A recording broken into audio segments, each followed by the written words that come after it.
हरियाणा तीव्र गति से आगे बढ़ रहा है। लगभग 1300 किलोमीटर की नेशनल हाईवे 12 सालों के अंदर हरियाणा के अंदर बनी है, ये आपको ध्यान रखना चाहिए। उसी तरीके से अगर हम देखें तो 800 मेगावाट का Deenbandhu Chhotu Ram thermal power station जो यमुनानगर में 8,469 करोड़ रुपए की लागत से बना है, उसको भी प्रधानमंत्री जी ने हरियाणा की धरती को डेडिकेट किया है, यह भी हमको ध्यान में रखना चाहिए। उसी तरीके से रेवाड़ी बाईपास लगभग 1070 करोड़ रुपए की लागत से उसको भी बना करके उसको भी आपको समर्पित किया है। उसी तरीके से अगर मैं कहूं 112 नेशनल हाईवे 1 लाख करोड़ रुपए की लागत से गुरुग्राम हरियाणा में, वह भी आपको पिछले 12 साल में हरियाणा को दिया गया है, यह भी हमको ध्यान में है। उसी तरीके से 19 किलोमीटर का हरियाणा सेक्शन द्वारका एक्सप्रेसवे लगभग 4100 करोड़ रुपए की लागत से इसको भी बना करके दिया है। यानी रोडवेज, रेलवेज, हर एक दृष्टि से इंफ्रास्ट्रक्चर में बहुत तीव्र गति से हरियाणा ने विकास किया है और उस विकास में आदरणीय प्रधानमंत्री मोदी जी ने बहुत बड़ा योगदान किया है, इसको हमको ध्यान में रखना पड़ेगा।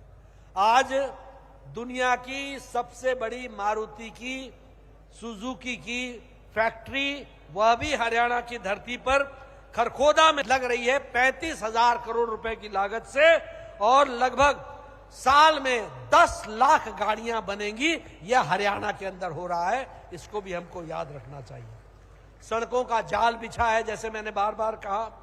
अगर मैं कहूं कि तीसरा और चौथा रेल लाइन प्रोजेक्ट, यह भी दिल्ली अंबाला, इसको भी बनाने के लिए लगभग 5,938 करोड़ रुपए सैंक्शन हुए हैं। इस तरीके से हमारे काम को, हरियाणा को आदरणीय प्रधानमंत्री मोदी जी ने आत्मनिर्भर हरियाणा को, आत्मनिर्भर भारत के लिए जो काम करने थे उसको बहुत तीव्र गति से किया है, ये हम सब लोगों ने देखा है।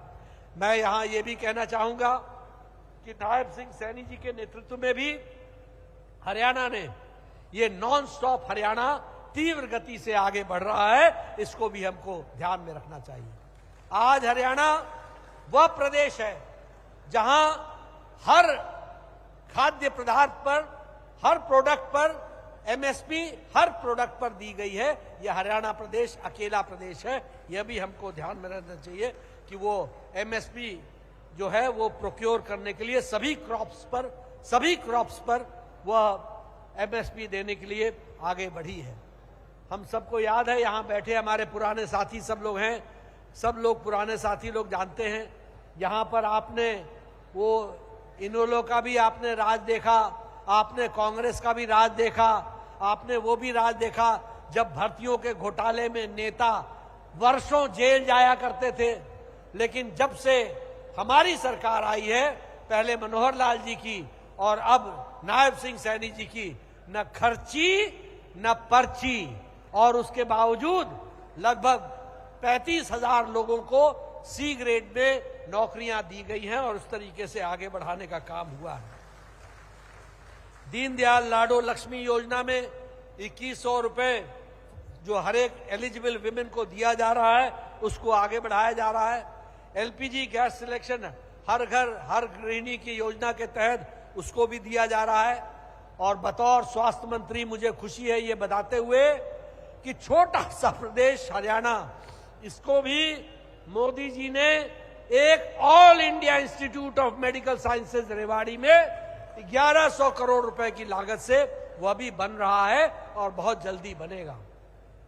और सबसे बड़ी बात कि देश का सबसे बड़ा कैंसर सेंटर एम्स का झज्जर में बना है, जहां उस पर इलाज चल रहा है। इस तरीके से विकास का काम, 7 नए मेडिकल कॉलेज दिए गए हैं, सुपर स्पेशलिटी ब्लॉक दिया गया है। मैं अंबाला में खड़ा हूं, अंबाला को कैंसर केयर हॉस्पिटल दिया गया, कैंसर का अलग से अस्पताल दिया गया है। इसलिए विकास की एक नई गंगा बही है, हर दृष्टि से हम इसको आगे बढ़ा रहे हैं। मित्रों, आज जब हम श्यामा प्रसाद मुखर्जी जी को याद करते हैं तो हमें गौरव होना चाहिए कि हमारे संस्थापक वो थे जिन्होंने देश को एक दिशा दी, जिन्होंने पार्टी को एक दिशा दी, और हमें गौरव होना चाहिए कि मोदी जी के नेतृत्व में उनके बताए रास्ते पर नहीं सिर्फ पार्टी बल्कि देश आगे बढ़ रहा है। और यही सच्ची श्रद्धांजलि 125वीं जन्म जयंती पर हम श्यामा प्रसाद मुखर्जी जी को दे सकते हैं, उसको देने का प्रयास किया है। आज का दिन इस बात को संकल्प लेने का है कि जो काम मुखर्जी जी ने हम देशवासियों से आशा रखी थी, जिसके लिए उन्होंने बलिदान दिया, उसको हम समर्पित भाव से अपने आप में संकल्प लें और तीव्र गति से मोदी जी के आह्वान पर भारत को आत्मनिर्भर भारत और विकसित भारत बनाने में कोई कसर न छोड़े, अपना एक एक पल, एक एक दिन, एक एक घड़ी लगा दे। यही श्यामा प्रसाद मुखर्जी जी के लिए सच्ची श्रद्धांजलि होगी। आपने मेरी बात बहुत शांति से सुनी, इसके लिए आपका बहुत बहुत धन्यवाद। और मैं सैनी जी को इस बात के लिए धन्यवाद देना चाहता हूं कि उन्होंने अंबाला के साइंस सेंटर को, जो हरियाणा प्रदेश का साइंस सेंटर है, उसको श्यामा प्रसाद मुखर्जी साइंस सेंटर बनाने की घोषणा की है। और यहां एक भव्य श्यामा प्रसाद मुखर्जी जी की प्रतिमा लगाने का जो आपने निर्णय लिया है,